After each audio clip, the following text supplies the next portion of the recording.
Today, we are going to make some grass. No, I'm not in Colorado, so it's not going to be that kind of grass. It's our techniques that are so simple and sensible, your mowers will practically build themselves.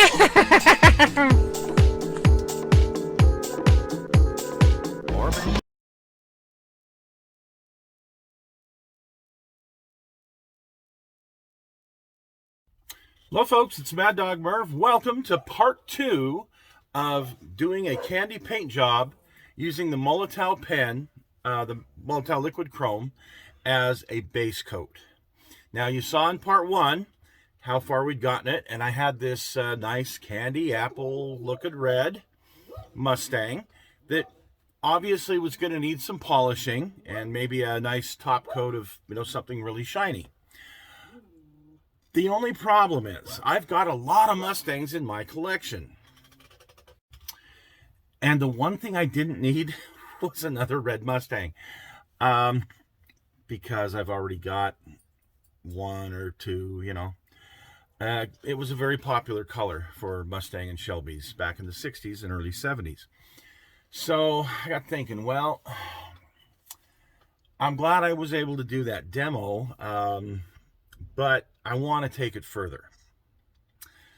Yeah, so we took it further. We decided to try and make more of that liquid chrome color look and turn this into something really, really cool.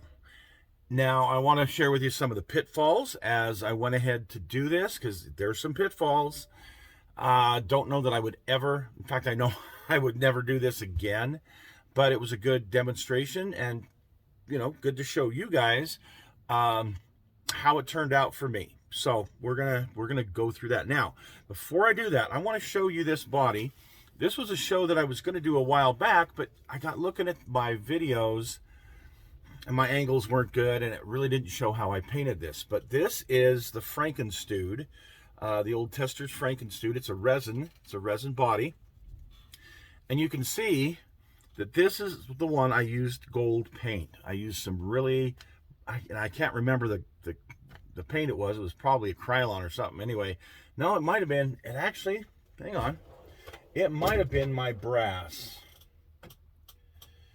I think it was this. So this is some old Floquil brass, and I think after I primed it, I went ahead and put that Floquil on there, let it set really good and hard, good paint. I could put fingers all over it. It wasn't going to screw it up after it had cured. And that was the base I used for this. Then I went ahead and used some of the colors by Boyd. I think it's it's an orange color anyway. And then there was a red color with the color by Boyd. Maybe it was that same stoplight red. I can't remember exactly. Anyway, I'll have to look at the video. Maybe we'll give you some clips of that in here. And I used that to fade this paint job. And look at this. And then I shot it with a Tester's clear coat, this high gloss clear that they make. I don't think, I know I haven't polished the top coat on this. I believe I polished the, no, I guess I didn't polish, because it would have taken out some of the fading. So this is completely unpolished.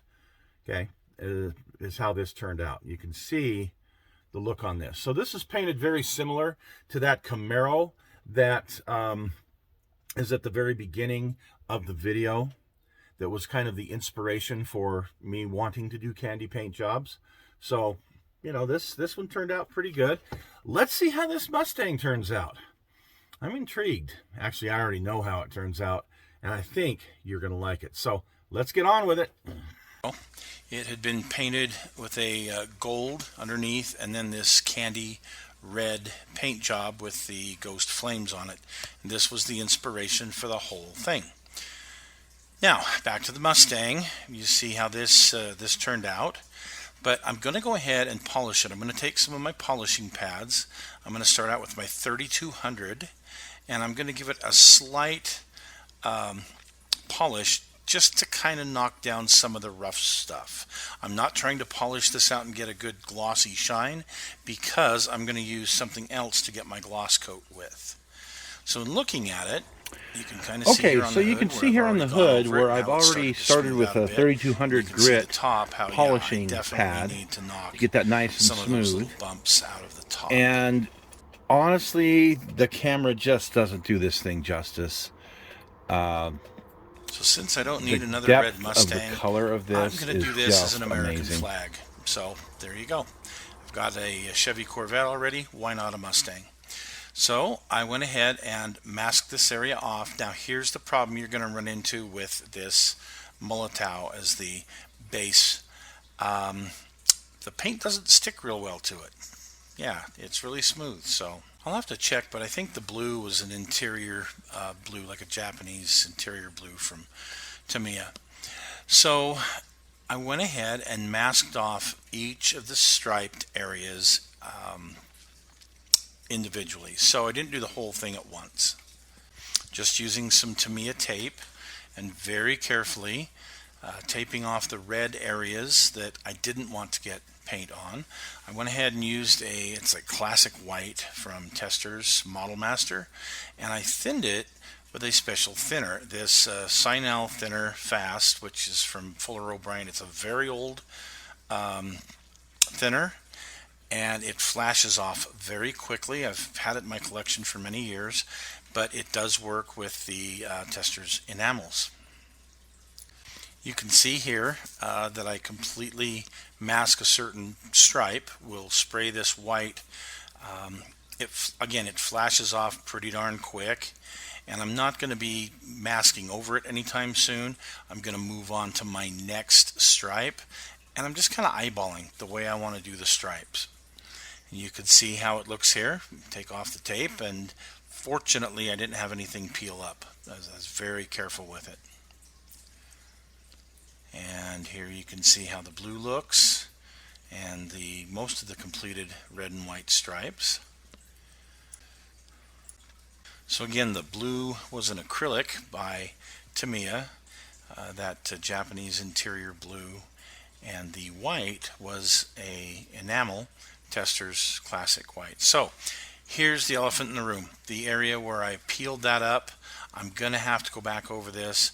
Oh no, what am I going to do? So what I did is I masked off that white stripe after it had dried for about an hour. And I took one of my polishing pads, I think it was an 1800 where I started out, and I just went over that area, masked the blue, masked the rest of the white, and reshot the red. And look at that, turned out really good. Well, that's because the red had gone on so thin. Now right above the rear fender lip, you can see a little bit of a wrinkle that developed from my masking. I'm not sure why that developed, but I think that should polish out just fine a little bit later on down the line. So now I need to put some stars on this thing, and what I did is I took some Archer dry transfer stars that I had for American vehicles in 1/35th scale, and I just cut those out and I put those on dry transfer style. Now in hindsight, I should have gone back, I should have cut them out, I should have put them on the decal film, which is an option that Archer offers, and used them like a regular decal, because when I pressed down on them I did bring up some of the blue paint with me, and you can see some of the areas that I had to touch back up. So for the interior, I just used a spray can that I had. It's awfully bright, I get that, but I went ahead and sprayed this with that bright red that I had. Went ahead and detailed up the interior. Pretty simple and straightforward, didn't go overboard on it. Now for the only other real problem I had with this, as I'm putting it together, everything went together fine except this rear tailpiece.